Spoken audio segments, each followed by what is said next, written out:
I'm getting this signal because she has to go live on Stones. Okay, and I just got the we're live signal. So I'd like to welcome everybody out to the Sputnik ATX demo day. This is the first time we're doing our demo day just over stonks. Typically, we're here in our office in Austin, Texas, and we just pack it with lots of investors. And so it's cool that we have this opportunity to open this up to anyone who can come and access it online. First, a little bit about Sputnik ATX. We are a VC fund here in Austin, Texas. We operate an accelerator program that is a part of our investment. So if we invest in your company, we expect you to come here for 12 weeks. And we joke that we teach nerds how to sell. We are kind of agnostic for sectors, but we just love nerds. We love maker founders who are doing something really incredible. And, we go very deep. We've been doing this for a while. We've got a super experienced team with myself and Oksana. I'm going to turn my camera.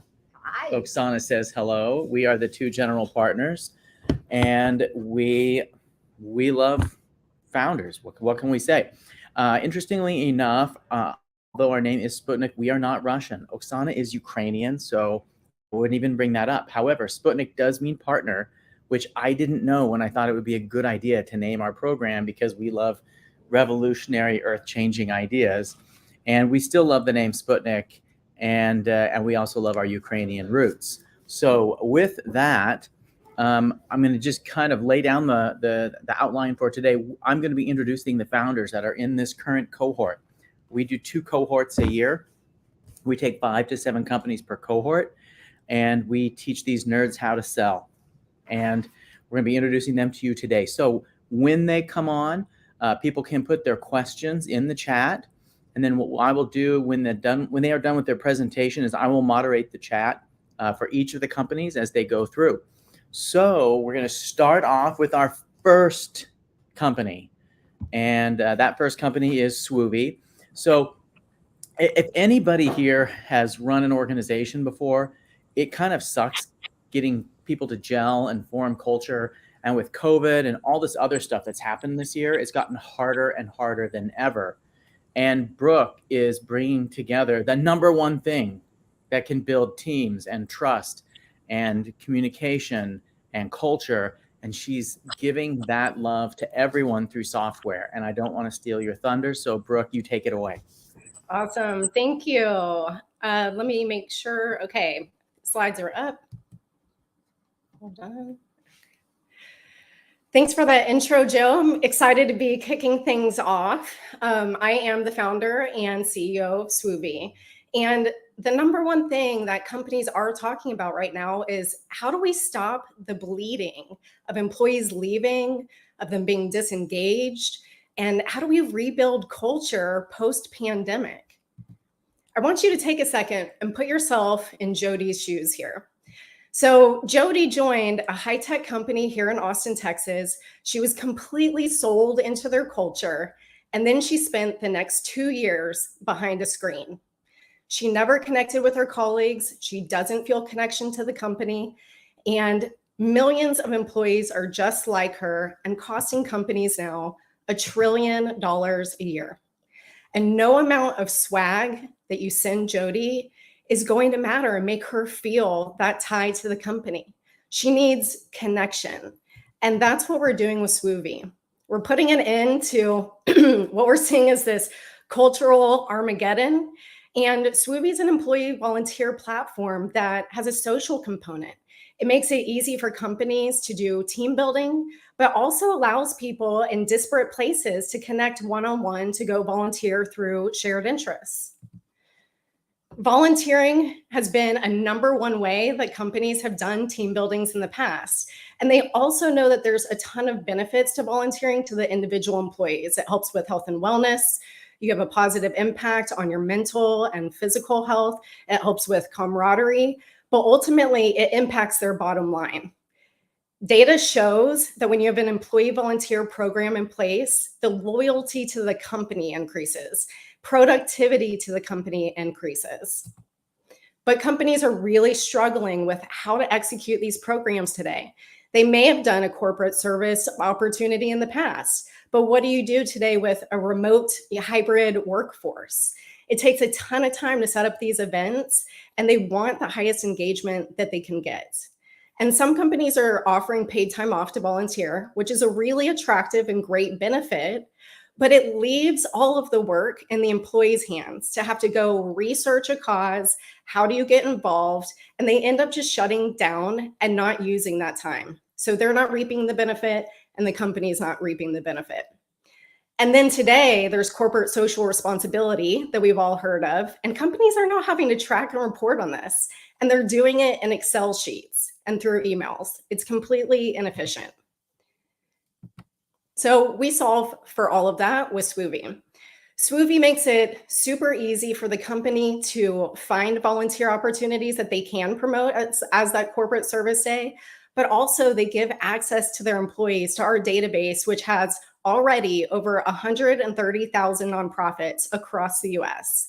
So people can find things that are meaningful to them. And as I mentioned, they can see other colleagues that share those interests. You can send invitations to somebody else. You can organize a small group. And all of this, the employee gets to do what's meaningful for them, and the company is getting to track that corporate impact. There are some competitors that are out there.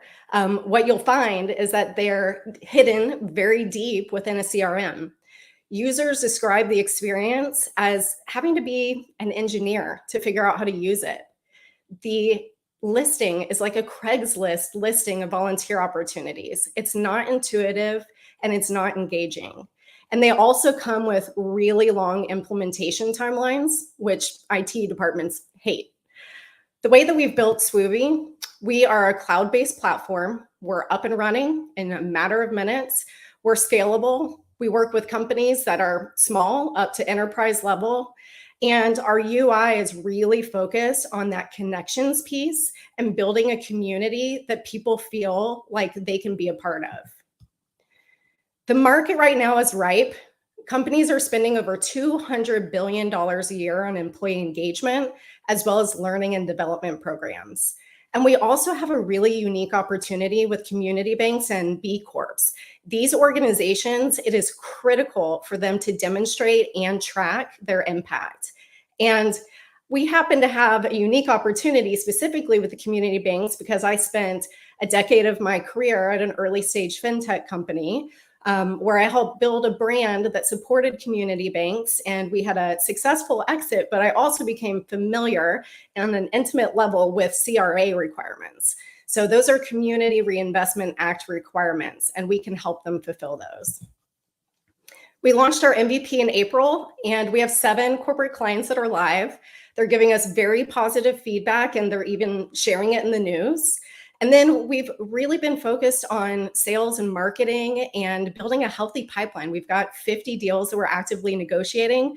We're just inches away from signing a contract with one of the largest tech companies here in Austin.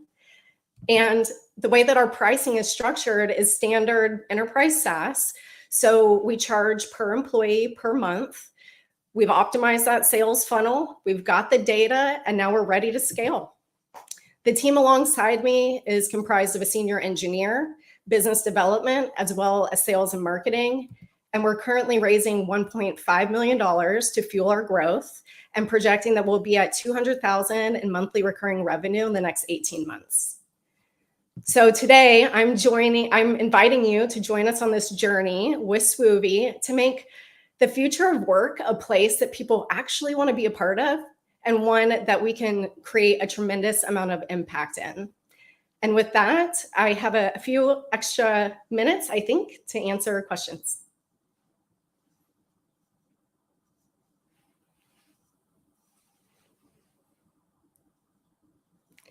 Amanda?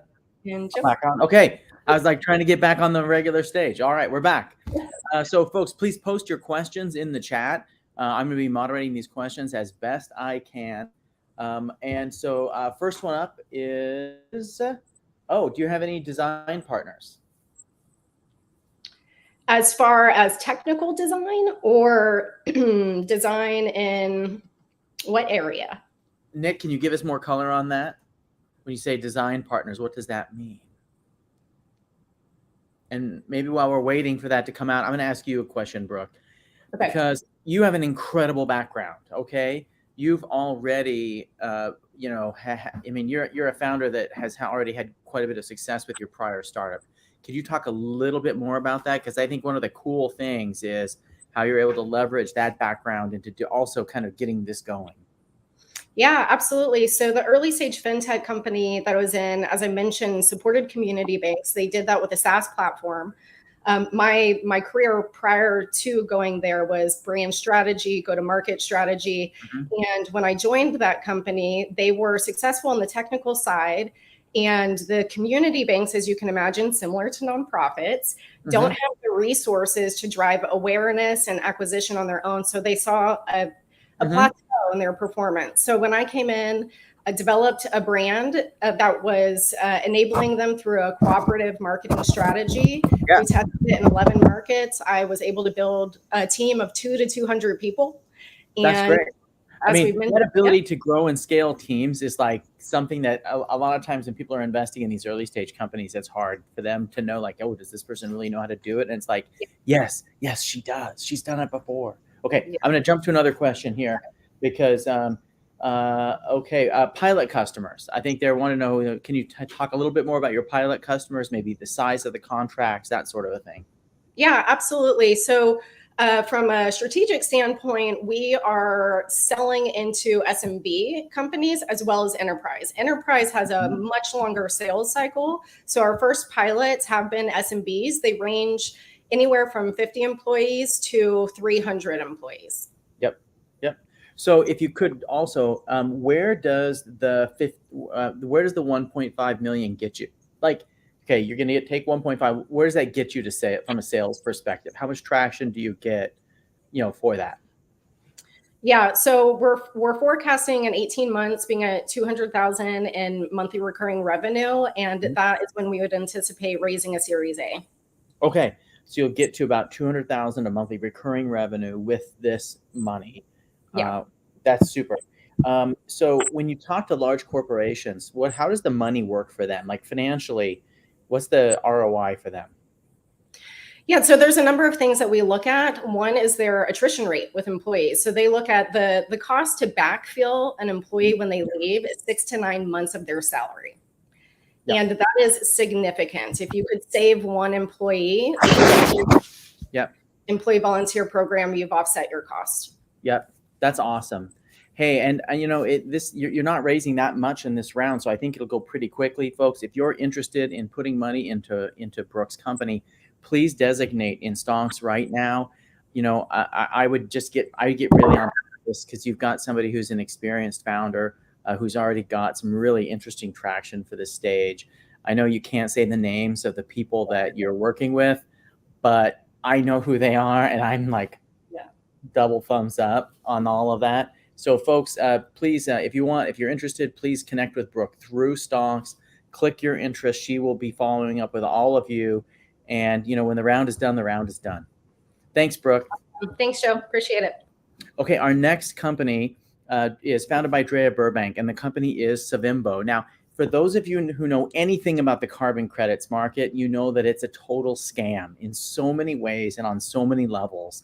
The poor people in the Amazon who have to, take care of the trees, the Lorax, if you will, gets nothing, right? And like all these, sales bros in the Valley in New York are just basically sucking billions of dollars out of this. And it's the most screwed up, inefficient. So I heard someone say, Drea, and you can correct me on this, that the carbon credit market is right now the least efficient market on Earth. Agreed. Yeah. And so fixing this problem and saving our planet is Drea and Savimbo. So I'm going to turn the time over to you, Drea. Hi, my name is Drea. I'm the founder of Savimbo. Let's talk about sexy trees. Just going to get my slides. Yeah. Global warming is the world's biggest social and environmental problem. It's a multi-trillion-dollar problem. And it is our biggest problem, our children's biggest problem, and our children's biggest problem. Because the world used to look like the left, and now it looks like the right. As Joe said, the carbon credit market seems really complicated, but if you look at it closely, it just boils down to two people. It's Johnny on the left and somebody I'm going to call Chad on the right. So Johnny is a farmer in the Colombian Amazon, a tropical forest that stores 70% of the world's land carbon. And Chad is a broker in New York or Chicago. And Chad takes 90% of the margin and adds zero value, while Johnny does all of the work and gets $0. I don't care what people tell you, carbon credits right now are just an agricultural crop. But right now, it's an agricultural crop where the farmers aren't getting paid, which is why it's not scaling. What Chad is missing about the market is that when you control the supply, you control the market. Johnny doesn't need Chad at all. Savimbo is a company made by and for people like Johnny. We have an alternative trading system to vertically integrate the market. We originate directly and we pay our farmers because then you can scale. It's an ag futures model. It's been done before and we're doing it again. We make money one of two ways. For $3, we can acquire a farmer like Johnny, whose farm produces $3,845 worth of carbon credits within 3 years. We also take 7% of anything traded on our platform. I don't know about you, but I can play this game all day long. We don't get to keep all this money. We have 20% in operating costs. We give 20% back to Johnny, and we're taking 60% and putting it directly back into growth because the world needs this crop more than anything else right now. Our traction for a pilot project running for the last 3 months has 10% week over week growth, nearly 600 hectares, and already generated $2.2 million of carbon credits, which we can sell in 3 years. We are raising $3 million to scale to 1 million hectares to generate $3.8 billion worth of sales in 3 years. Our team has done this before. I'm a doctor and a serial entrepreneur. I was working in the Amazon when I started working with traditional medicine healers and saw the economics on the ground. I got mad, and now I'm doing something about it. We repurposed our entire consulting group full of technologists and scientists solely to focus on this problem. In our group, we have a Nobel Peace Prize winner, a rocket scientist, and crypto specialist. We have access to the entire network at will as we work on this problem. Being on the right side of history, you can make a lot of money. You can also get some surprising perks. If you choose Johnny over Chad, I will send you a sexy photo of a tree once a week. Thank you. Any questions? Okay, a couple of quick observations that I'm just going to make. First is, it's not often that a company comes in and they're pitching for their seed round and they already have assets on their balance sheet that are worth 2.2 million in 3 years, which is super cool. And if people understand how these markets work, that's really interesting. And also, you're going to raise 3 million. That'll be worth how much, Drea, in 3 years? 3.8 billion. 3.8 billion in 3 years, which is a great, great return. And we thought it was like, this is almost too good to be true. So like, I spent a lot of time digging into like the work and the pricing and the math on carbon credits per hectare. And it's like really fascinating. And it also gives you an idea of the scope of how inefficient these markets are. There's that big of an opportunity because the markets just suck that badly, right? Yep. You can't not pay farmers and grow a crop. That's right. That's right. All right. So we've got questions coming right now. The first one, are you creditizing new carbon, right? Or just bringing online existing capabilities? No, we only create supply. So whoever can create supply is going to dominate the market. Yeah. And once that supply is on your platform being traded, it's captive, correct? It's on your trading Exactly. system. Yeah. Yep, that's right. And we are also bringing on projects that have supply that didn't want to do business with anybody else. Okay. Can you talk a little bit about how you're using blockchain and like what blockchain are you using and how you're using it? Yeah, so currently we have an alternative trading system. It can trade on or off chain. We do allow people to put deposits on the credit and resell the deposit on chain. So we're listing probably within the year. Currently people can see their credits, but we do final sale only to retiring bodies. So Chevron, Shell, big entities. Yeah. So is a lot of this permanently sequestered then? Yes. Well, actually, carbon is a flux. So most times when people are trading, they estimate the trees only live for 40 years. For us, they live for 300. And we're also using biochar, which sequesters for 500 years, which means that we can sell the credit. You're doing rainforests, right? Yeah. Yeah. Yeah. You're going for the rainforest first. Yeah. It just stores it for longer. It's just way more efficient if you can work with people like Johnny. I have to say, I chuckle to myself at the people who are raising money to build carbon exchanges right now, because what you've built is an army of people to originate the carbon. And then once it's all on your platform, they're going to go out looking for carbon to trade on their big, expensive I exchanges. get called once a week. And you'll have it all. Yeah, I I get love called it. once a week. I love it. I Yeah. love it. Okay. Any other questions? I'm looking here. Let's see. We got the sequestration question. We talked about the blockchain. Okay. I have one more question for you, Drea. And that question is very straightforward. And it's the regulatory piece of this, right? Because no one should go to jail trading carbon credits with your ATX. Can you talk a little bit about how you're managing compliance? Yeah, I think that's critical. First off, carbon credits are an established market. They trade on CME Group as futures, and they have a spot market on CBL spot market, as well as many other exchanges. So this is not a stock. It's not used for investment. It's a commodity, like a barrel of oil. Yeah. And what are you using to manage that regulatory piece? We're using Vertalo, which is a transfer agent software in the US. And we're also likely to incorporate in Switzerland as well, and Dubai. That's great, because Vertalo is used by like T0 and a bunch of other ATSs, correct? Yeah, they work on Tezos and also Ethereum too. Tezos. They're totally legal, and they've been in the market for a long time. They're very reputable, and if you buy carbon credits today, you can see them in your interface. That's sweet. That's cool. That's cool. That's cool. Yeah, I like so that. Folks, again, this is a really great investment opportunity. It's going to go quickly. If you are interested in this, you need to click. It's not often someone's turning 3 million into 3 billion, right? And you've got such a great plan. You got such a great team, so much conviction, and we love you guys. And by the way, just good job. That's like, thank you for saving the planet. I love disrupting crappy markets. It's my thing. Yeah. What founder doesn't? Thanks, Drea. Yeah. So folks, make sure you select that button so you get and let Drea know that you're interested in investing in her. I do think that, again, this is going to go pretty quickly. Great company. She's already got a strong balance sheet. You really need to look at balance sheets and trading platforms when you invest in this space. She's doing such a great job, and what a great company. Up next, we're going to go from saving the earth to saving grandmas. Dilip Mohapatra, the founder of Cognitive View. And he has the distinction of coming the furthest to be a part of our program. This company was originally you guys are from Australia originally, where you've had quite a bit of success working with financial institutions.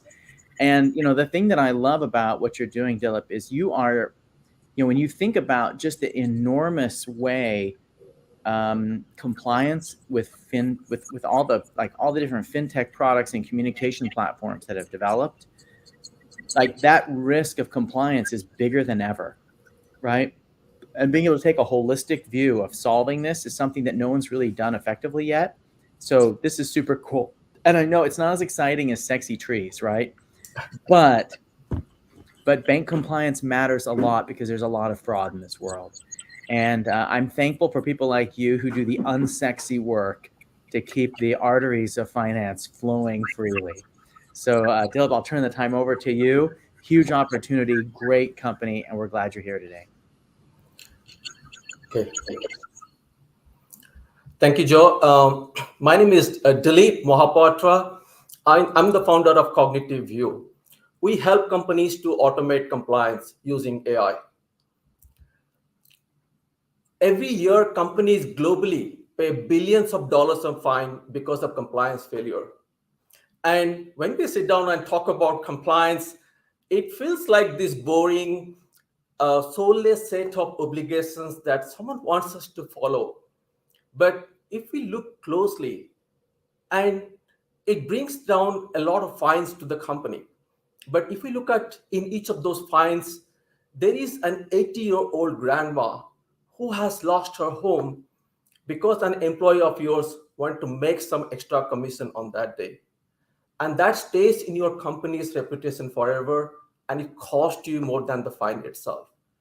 I'm here to ensure that no 80-year-old grandma ever lose her home because of some greedy employees who has somehow made into your company and who knows how to navigate around the system.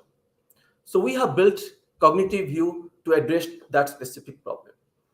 If you look at regulated industries alone, there are 80 million customer-facing employees that generate 100 trillion conversations every year. And if you think about it, each of these conversations can lead to a risk liability of $10 million. We have developed an AI-based communication monitoring platform where we can predict a lot of this compliance breach earlier and help companies to prevent this before it goes too far. Think about it. If you are a risk and compliance manager, you come to our platform, we provide you a lot of policies, obligations, controls for global regulatory requirements out of the box. And you select the policies, you select the channels that you want to monitor, and boom, it gives you that real-time incident and breach reporting. It also helps you to identify a lot of the customer concerns early so that you can prevent that, end up with the ombudsman body. We have integrated with 80 plus global channels, and now we are listed into 20 plus marketplaces. So if you are a Genesys customer, you go to your marketplace, you find Cognitive View, you add it to your app, and that's it. We have your data to analyze and give you real-time insight. And we are getting a lot of inbound leads because of the marketplace listing, and we also are working with a number of GRC technologies, and we have built a consulting partner program as well. So unlike a lot of the competition that we have in, which is a crowded voice analytics market, we provide an end-to-end solution. What that basically means is we provide regulatory change management, compliance monitoring, and breach reporting in a single platform. That saves a lot of cost to the company. And it also helps them that to understand which specific compliance that they need to put more priority, as well as to make sure that they can also report real time to the regulatory bodies, because the regulatory bodies are now expecting companies to report more real time. What we're building is essentially the future of GRC. So we currently have an annual subscription model that we're distributing through marketplace, channel, and direct. So our typical deal size is 50K to 500K, and we make up to 60% margin for a direct sales. So we have deployed this technology successfully in Australia with a number of customers.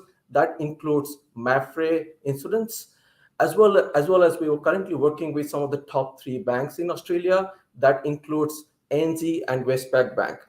We are bringing this technology to United States, and we're already piloting with a number of tier 1 insurance customers. That includes New York Life. We have been voted DirectTech 100 globally twice and the best conduct risk solution. So our go-to-market is mostly focusing on the regulated industries at this point of time, financial services, utilities, and we're planning to expand to healthcare later. It's a $27 billion market, and it keeps growing. So we got a great team. I have a number of year experience working with a number of cybersecurity startups, and we have a lot of machine learning AI experts back in Melbourne, Australia, as well as we have advisors who actually have done billion-dollar exit in security space, as well as who have a lot of understanding in compliance and contact center monitoring space.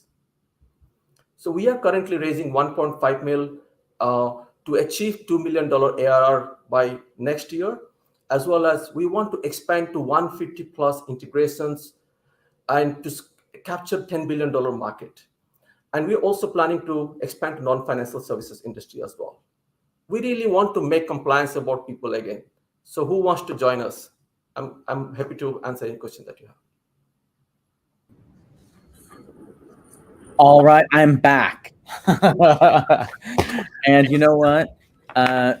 First of all, Dilip, you just did such a great job. And I want to point out a couple of things that I just love. That is really matters for people who do a lot of fintech investing. The awards you're getting, everyone has like a lot of really good awards and all that, but with fintech and with the people that you're getting awards from, including like IBM and these others, this matters a lot because banks have really big integration issues, and so these type of industry experts who are doing this, and when they recognize you, that's a very big deal in your space in compliance. And so I want to point that out and emphasize that you've just done such a good job. Thank you. So questions, we're going to come over here. Oh, then I'm going to go to my questions. We're waiting for people to put their questions in. Oh, and before I do, there's a little button you'll see on Stonks where for 3 of our companies, you can invest directly today through Stripe, Savimbo, Cognitive View, and BrightPay. But if you do that, you actually get reduced carry. So it's better economics if you want to do the investment today.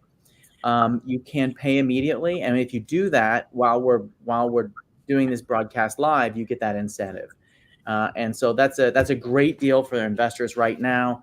And so, I strongly suggest if you're watching this and you have as much conviction as we do, click that button and get that benefit. Okay.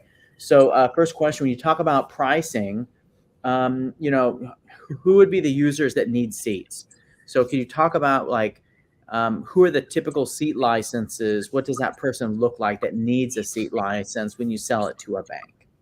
So if a company has a contact center and they have, let's say, 500 people on the contact center, so that's 500 seats that we're counting.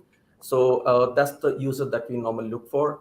Mm-hmm. For big banks, also we support like a on-demand based model, where we look into how many hours of calls they do.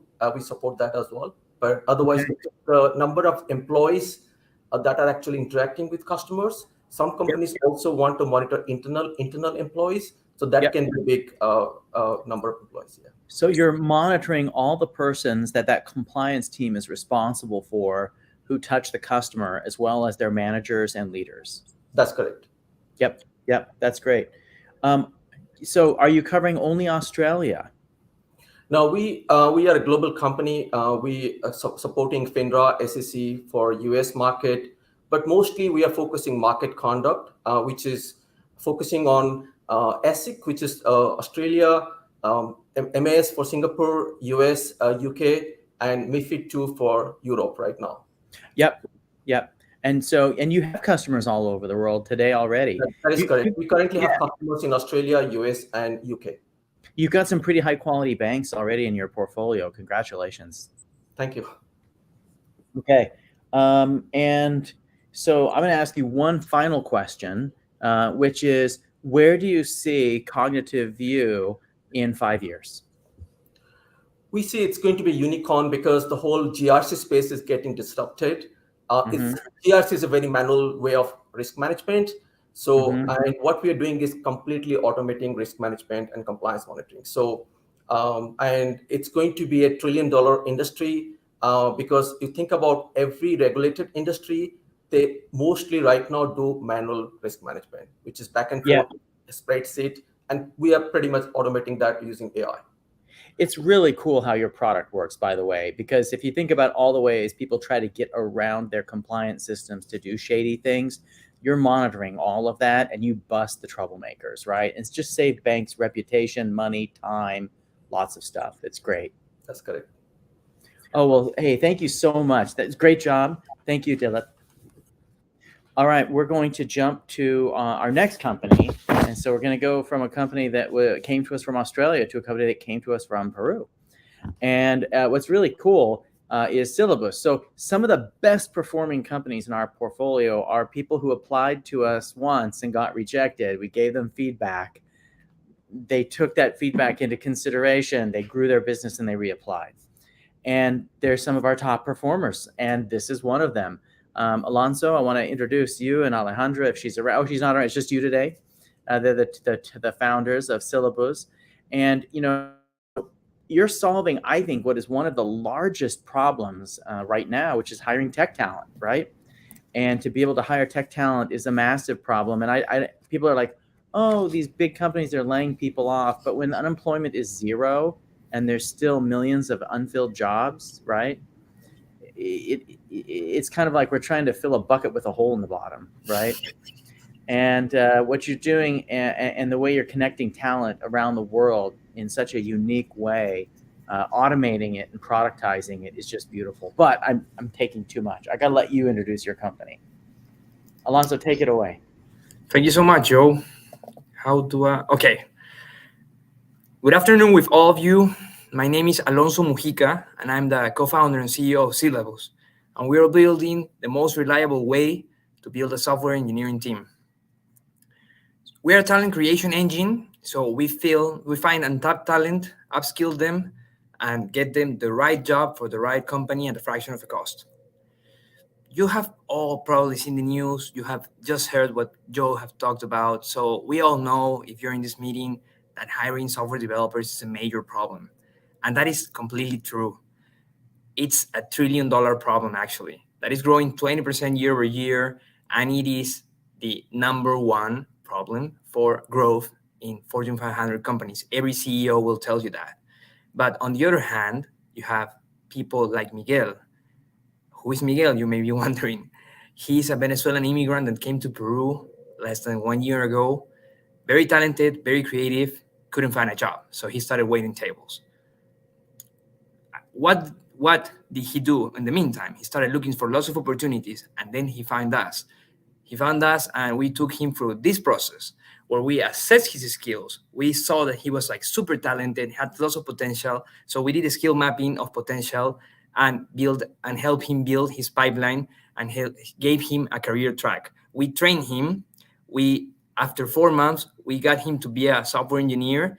We personalized the experience for him, and we helped him matched with a company that was looking for someone with the ambition, with the creativity, and with the potential of Miguel to grow. So now Miguel is working for an international company with customers in 5 countries, and he's already taking care of his own software development projects. So this process that we did with him is what we're building to automatize and productize for millions of companies and millions of untapped talent like Miguel that can be got into the workforce like right now. But the most important part is cultural fit, technical fit, and ready to rock in the job from day one. How do we do this? We're building a platform with the technology to understand the skill set of the developers and provide them with personalized learning tracks to achieve that and get them matched to the right jobs, to the right company, to the right culture. So if you're hiring developers nowadays, where would you start looking for them? Probably on LinkedIn or any other talent pool site. Everybody is doing exactly the same thing. So we know that the solution to this problem is not just like tapping into the current talent pool of the world. We have to get millions of developers into the workforce and millions of developers ready. And those developers may be even in front of you. So you may even have people with lots of potential in your company right now, but you're just not seeing them. So there's where we offer a solution as well to your problems. Our business model is a monthly subscription where we can provide vetted, validated talent things like starter level and more personalized plans for enterprise with highly customized mentor sessions and personalized learning tracks for enterprise level companies that are hiring more than 1,000 developers a year. What our ask is $1 million in investment to get to a point to 1 million ARR next year, go straight to a 3 million Series A in less than 18 months. And what are we going to do with this? We're going to invest in training more than 1,300 developers. We're building the rest of the product that I was talking about to scale, to deliver a faster service at scale with reliable engineers. And we're focusing our commercial efforts in building a strong US business development pipeline. We're growing 300% year over year, and we're super confident, and we trust that this problem is big enough to tackle, and our vision is big enough to take us to a unicorn level. And we are a very high performing team. Me and my co-founder Alejandra have more than 15 years of experience combined designing technical products, training developers, and we're very passionate about talent and education. And we have settled and assembled a very passionate and high performing engineering team with engineers that come from companies such as Meta and also very strong experienced pipelines of software developers of startups. You want to help tap this problem? This is a $1 million industry. We're helping bridge the gap of 1 million developers. Join us and let's empower millions of companies to change the world with technology products. My name was Alonso Mujica. Thank you very much. All right, this is great. One thing hey, Alejandra's joining us. Awesome. So one thing I wanted to kind of point out that I don't think people are aware of, and it wasn't in your presentation, is y'all are growing 10% or more month over month. Is that correct? Week over week. Week over week. You're growing more than 10% week over week. Is that correct? Okay, that's just. Yes, we are. And thanks to Sputnik, of course. You guys are doing awesome. That's super cool. Okay, so we got question. First question is, with personalized upskilling, what's the timeline? How long does it take to upskill someone and then be able to monetize that? That depends. We have different models of training. So the fastest track is a month. So it's a 4-week program where we basically train them in soft skills, frameworks, and other best practices that they might not have to fit into the culture of a US company. But we can also do longer specialization programs, but our longest one is 4 months. We try to keep them short so that you can see that cash fast. So 1 to 4 months, they're ready to go, and you can monetize that when you place them. Yep. And could you talk a little bit about how this scales? Because I think people are kind of like, well, that might work when you're small, but do you have systems and processes to automate this? And maybe you could talk a little bit about your curriculum here and how you do this. Yes. Well, we know the problem from inside out. We have years in education and skill mapping and getting developers into jobs. So we know the process like the back of our hands, and we want to automate every single part of them. Yeah, you've automated the whole thing, haven't you? Yes, from start to finish, which is really hard. And that's why not many companies want to do that because it's resource consuming in terms of engineering, but we've done it, we have it, and it's a really fast pipeline that gets people hired quicker than most solutions. So we have people in jobs as short as 48 hours when they need them. Our first client in the US actually said, like, how did you do this so fast? The first time we placed a developer for them. So this is how, because we know them. That's why we like to refer to this as the coding fingerprint, because we know what they know, and we see the job and we match them immediately. Yeah. And so Alan in our chat is saying, oh, he's recognizing, this is such an important space, and it's very unique that you're doing this in Latin America. 100% true. And question, do you have any technical skills? So could you talk a little bit about what are the technical skills that are in your library, that are in your education packages? Well, we are focusing mainly on full stack developers right now, like really like laser focusing on that and everything that comes in that. That could be, I don't know, for positions in DevOps, in front end, back end, and it's a combo. So you teach everything. Well, yes, in this space, there's you more have curriculum for programming languages and protocols. Yes, we do, and tests. And this is the part that engineering wise is our sweet spot, which is we assess with technical challenges, which is the part that takes the most time in hiring companies and tech teams to evaluate technical challenges. And we have that semi-automated, so we can have pretty very certain results that this person knows to code and knows the libraries they say they know. Yep. Cool. Very, very good. Okay. I think we've covered all the questions. And again, folks, select that button. If you want to invest, find out more about Syllabus, you can connect with Alonso and Alejandra directly. And we want to thank you guys for coming out and pitching today. This is super cool. And congratulations on this boom, astronomical growth. That's awesome. All right, coming up next. Thank you so much. Yeah, coming up next is a company called M Aerospace, and Juan Munguia, who is the founder, is going to be joining us here. Now, I want to start off as I introduce him, and maybe I'm revealing a little bit from a past life, but every so often, Juan, I have these dreams that I'm trying to find industrial equipment like CNC machines and whatnot, because I've had some joy in my past life and some stress in my past life working with machines. So when we saw his application, and just to lay the groundwork here is, folks, I think it's difficult to appreciate the technical challenge that his company has solved. So I'm going to try to make it as simple as possible, which is complex metallurgy and alloys for anything precision at the level of a blood cell, 20. right? Of a human blood cell level precision, all the way up to stuff that could be 8 feet by 8 feet, right? Like huge. So you can do high precision over big parts. And what I'm talking about, folks, is metal fabrication. The ability to make and manufacture complex metal parts, including really complex alloys, stuff that is really highly regulated, where the FAA has to approve these processes. Juan, you have freaking done this, and it's like magic. Like you've built a magic machine that can do highly precise parts that can be printed and put in an airplane, right? And I just think it's awesome. And of course, you've sold out your, you're like sold out. Like, I know I'm oversharing, but I'm so passionate about what you've been building. I love it. And so I'm going to turn the time over to you, but I freaking love your company, Juan. Thank you very much, Joe. Well, hello everyone. My name is Juan Munguia, and I'm the co-founder and CEO of AIM Aerospace RTC.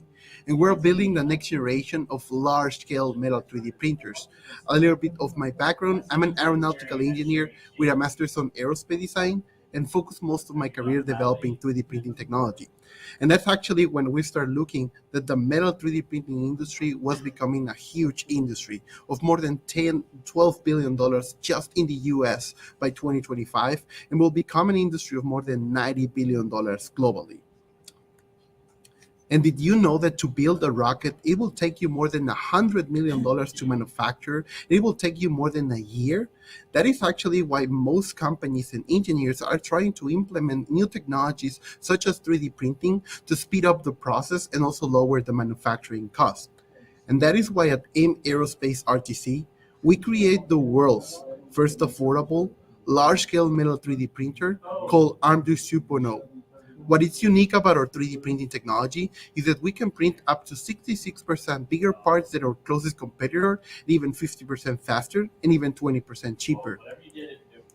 As a recap, what is unique about our 3D printing technology is that we can print up to 6 by 6 feet long metal parts. We can also combine several materials, like half aluminum with half titanium. That's possible using our 3D printing technology. And also we can use it for repair applications. Also, it comes with an augmented reality platform that we're capable of tracking in real time how the parts are being inspected and even manufactured. And also we provide our customers with instant quotes so they can know exactly how much the part will cost. And also we provide remote assistance about how to design a part and be able to 3D print it. We have several customers using our technology, mostly on the aerospace, auto, and even on the medical industry. And of course, there's competition. But what is unique about our technology is that we are the only ones in the market that can print very large metal structures at the fraction of a cost. And we can also combine materials, and we can even print up to 20 microns, which will be like the size of a human hair. And we're making money by 3 different prongs of revenue. The first one is by selling our metal 3D printers, which cost starting at $150,000. The second prong of revenue is by developing business cases. So actually customers just send us a part and we print it for them. And the third prong of revenue is by doing maintenance contract. So we charge our customers $5,000 every 6 months just to keep the printers running.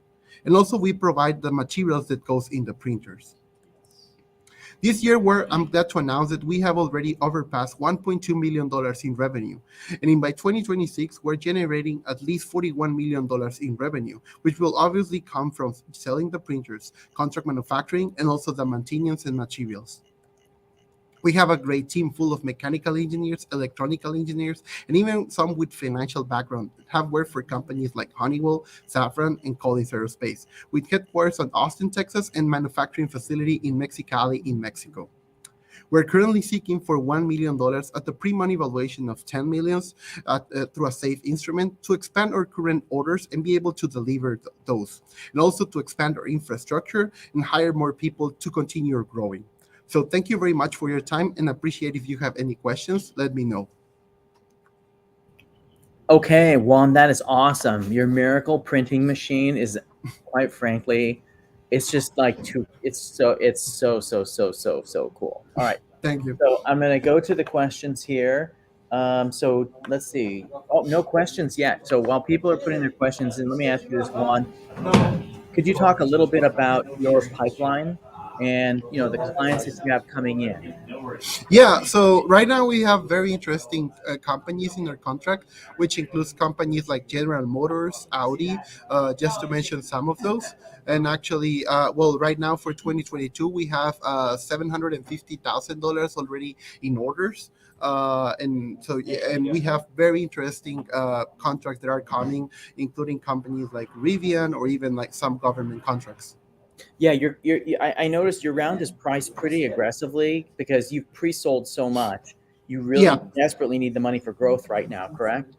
exactly. Yeah. So we Yeah. have already oversold our capacity, and actually, right now we're trying to have more capacity for the current orders that are coming. How much will this increase your capacity? So right now we're only capable of manufacturing 12 printers per year, and we're estimating that we will have been able to at least double that size by 20 to 24 printers by the end of next year. So you're doubling your manufacturing capacity, and these machines aren't cheap, right? Exactly. And you're going to continue to just keep growing. That's fantastic. Okay. So next question is, could you talk a little bit about your competitors and what makes you different? Yeah, so if we go like one of the big players is 3D Systems, so they have been in the market for a while, but they just focus like on small, high detail metal parts. So if we beat them basically because we are capable of printing very large metal structures, and then we have other companies like Desto Metal, which actually they're kind of the startup range, but they cannot do material combination.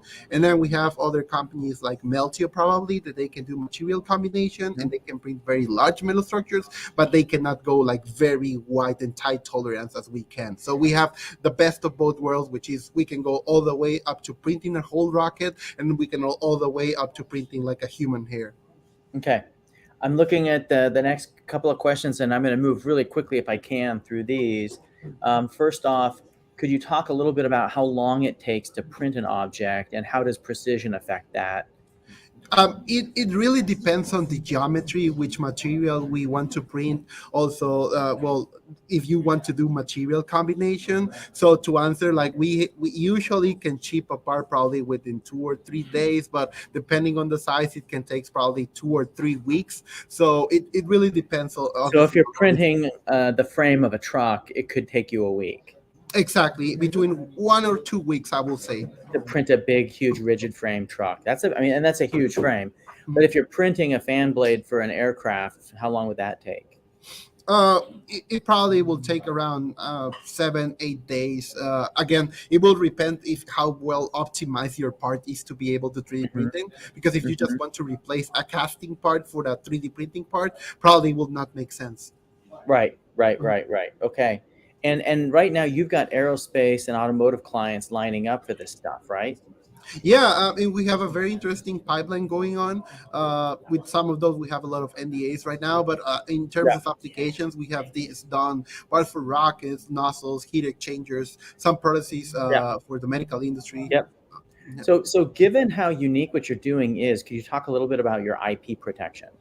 Yeah, so our current IP is actually we're patent in Mexico, and we're patent pending in the U.S. And we also, through our PCT agreement that we have, our patent trade agreement with Mexico and the U.S. We also are patent pending in countries like Germany, France, and Spain, and Italy. So, and those are the countries that we will start tackling after the U.S. So you've built an international patent wall, Exactly. and you're continuing to expand. One final question before we go. Could you talk a little bit about how you're managing supply chain? Because supply chain is an issue for everybody right now. How are you managing that? Yeah, I mean, 3D printing is a good alternative for supply chain, especially we're doing crossing the border everything. So in Mexico, so we manufacture up to 80% of all the components in our manufacturing facility in Mexico. Yeah. And it has been a good job of my team actually getting a whole supply chain like in the Baja region. So yeah, like I mentioned, we have almost 80% of manufacturing is being done in Mexico in the Baja Cali region. Yeah. Now I know you're manufacturing your machines in Mexico today. Any chance we could see you making something in the United States in the future? Yeah, exactly. I mean, obviously, it will depend on some contracts that we're putting right now, which I cannot talk too much I about. know you can't talk about them, but Yeah, that's coming. I mean, yeah, but that's on the pipeline, right? Sure. that's fantastic. Juan, thank you so much. Your machines are incredible. I love that you have pre-sold all of next year's production, even with the expansion, which is incredible, and you're going to continue to grow. And we're so happy to have you here, Juan. Thank you, Joe. All right. Coming up next, I want to say it's not often that we get a couple of Duke alums who have 3 prior exits who come along and they're solving a really, really big problem and they're doing something really cool. And I will say that I remember when we had a child that was born and we got the bill before the insurance company got to it. So I saw the pre-insurance bill from the hospital, and I remember just going, oh! And of course, with insurance, that became really tiny. But for a lot of Americans, it's not really tiny. And I have found out that is totally illegal. You cannot do that to people. And there are genuine fines behind it. And while most people don't know about it, the hospitals do. And I just love, Giovanna, that you and your team, how you guys are solving this problem, and what incredible human beings you are to help so many people. And of all the things, so 3 exits under your belt, a couple of Duke alums. Yeah, what are you going to do next? You're going to solve this healthcare problem. I love that. So I'm going to turn it over to you, Shilvanda, and let you keep going before I tell too much and take away your presentation. Thanks, Joe. So I'm Shilvanda. I'm co-founder and CEO of BrightPay Health Corp, where we are building technology to help patients both understand, plan, and pay for their health care. Oftentimes, when we talk about health insurance and we talk about medical debt, we think about the uninsured. But I'd like to start with a story of a patient named Chris. Chris is 40 years old. He has a full-time job and he has an employer-sponsored health plan. But Chris also needs open heart surgery. So he went in for his pre-op. He had all of the labs and tests done that are typical prior to a surgery. And that one night in the hospital cost him $6,000 of his own money. So he has put off the surgery not once, but twice. But with 62% of people having less than $6,000 in their account and 45% of people having less than $2,000 in their account, it's no wonder that medical debt is one of the leading causes of bankruptcy, because one medical bill could create financial hardship for an entire family. But this is just not a patient problem. This is also a provider problem as well, because when patients put off or delay their care, what that means is, one, providers can't do what they love the most, which is take care of their patients. And 2, they cannot get paid for it. So we've partnered with providers to actually create technology that's going to remove the financial barrier. Our technology allows our providers to be able to give their patients upfront pricing before service. And for the patient side of it, patients are able to log in and securely view that estimate. And with the click of a button, they can accept it and pay for it. They can create a payment plan, or if they need to borrow it, they can do that as well. And so the great thing is, within a matter of seconds to minutes, a patient can be reassured that they have a financial plan to take care of their medical expenses. And on the provider side, they can feel good knowing that their patient can get the care that they need. We spend $3.6 trillion in healthcare, and $25 billion of that is focused on specialty care and out-of-pocket expenses from patients, which is the area for which we are focused. There are a number of competitors in the market, but most of them focus either on the transparency and the cost clarity side, or on the payments and the financing side. And the great thing about BrightPay is that we focus on both. So we make money not 1, not 2, but 3 different ways. We charge our providers $49.99 per user license. So a small practice would need 1 user license, whereas a larger practice would need about 10. We also generate revenue off of each patient payment, which is about 2%, and the average payment is $250. And then if a patient needs to borrow the money, then we generate 3% off of every loan. And the average loan is about $4,000. Currently, we are in 11 practices across 5 states. We've generated almost 200 cost estimates to date, and we continue to grow. And we have an absolutely amazing team. Collectively, we have over 55 years of experience in the healthcare industry. We represent the clinical side as well as the technology side. We've been working with health plans as well as startups. And we are raising $1 million to both expand our marketing and our sales efforts. With that, we plan to grow to more than 70 practices, generating more than 105,000 MRR within less than 18 months. There are 100 million stories of patients like Chris out there. And so with your investment, we can positively change the landscape of the healthcare industry. Won't you join us in our mission? Thank you. All right. So first off, thank you so much, Shilvanda. And for everybody, please jump in, start asking questions. And also, you can immediately invest and get that reduced carry if you click on the button right now. I don't know if it's over here or over here on your screen, but I'm going to just do this for now. But click on the button and you can invest now. So Shilvanda, I'm going to open up with a question while we're waiting for people to post questions. And what I'd first like to ask is, when you go into these practices and when you're talking to the hospitals, what's their first reaction? Yeah, so they're actually really excited. And what we're finding the most exciting component of what we offer is actually our patient portal. So there's a lot of technology out there that's giving the providers their transparency piece of it, but there's not a lot of technology that's actually catering to the patients and letting them see their eligibility, letting them actually command and control the payment part of it. And so that's what we're hearing is the most exciting part. Okay, Anita Roberts is wondering, what is your, it says a minimum investment. So we are actually open to, we have a DDV, so we are open for investment denominations at varying amounts.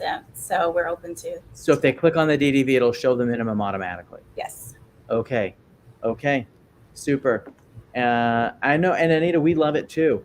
So from Travis Oliphant, how does your solution integrate with existing health insurance? And can you pay the bill directly that way?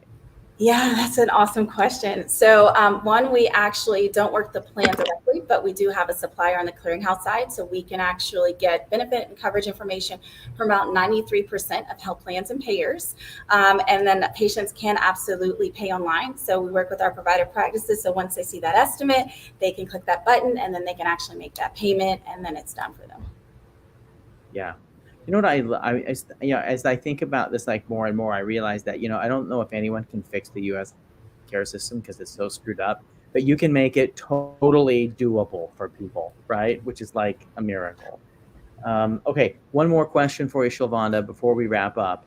And that is, could you just tell me a little bit more about, because I think a lot of times when people hear products like this, there's a big technical lift here, right? And I think there's a concern with early stage companies that maybe this product isn't ready for prime time or enterprise. Could you talk about what you guys have invested in this from a technical list perspective and how enterprise people are using this? Yeah, great question. So we have put a lot of work. We've been around since July of 2021. We've been building since November of last year. So we've put a lot of work into building our technology out and standing in practices. And one of the great things about it is we've also stood up our features, right? So we have our eligibility piece and we have a world-class supplier behind that. We have our transaction portion of that as well. Again, a world-class supplier in this space. And we're HIPAA compliant. So the good thing is that we have really good, strong rails behind us to equip us with being able to support enterprise level clients. Yep. The beauty is that you've just made something that previously was almost just daunting beyond measure for most middle-class families now, like one click easy. And I just love that. And just love what you guys are doing and how this is going to help so many people. Thank you, Shilvanda. Thank you.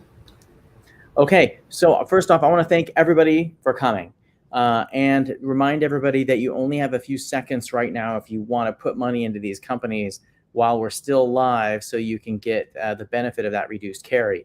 So to give those of you who I can see are already actively clicking to do that a little bit more time, I'm going to stall just a little bit longer, because when this goes off live, you won't be able to do that anymore. So stalling and I can see a few of you are doing this. Good job. And tell you a little bit about us, because our application is open. So if you know any great founders or companies who'd be a good fit for us, our application's open. People can apply through our website, SputnikATX.com. And we would love to hear from more great founders and teach more nerds how to sell, which is what we do here. And that's our sweet spot. So for the companies that do apply, you get $100,000 to $500,000 when you come into our program. We don't charge any fees, 0 fees. We're purely investors that want to help you learn how to sell. And we do have office hours where you can meet with ourselves, some of our associates and staff that are going on between now and our December 23rd deadline, right before Christmas. So when the big man comes down the chimney, you'll be too late to apply. So get your applications in now. For all the entrepreneurs out there that might be hearing me, I'm hoping I've stalled sufficiently long for the people who are clicking those buttons to do those investments right now directly through stocks. And we want to thank everybody for coming out here today. You can always come back and watch this video again and click on the buttons to contact the companies and express an interest in them. And we hope to hear from all of you again at our next demo day. Thanks.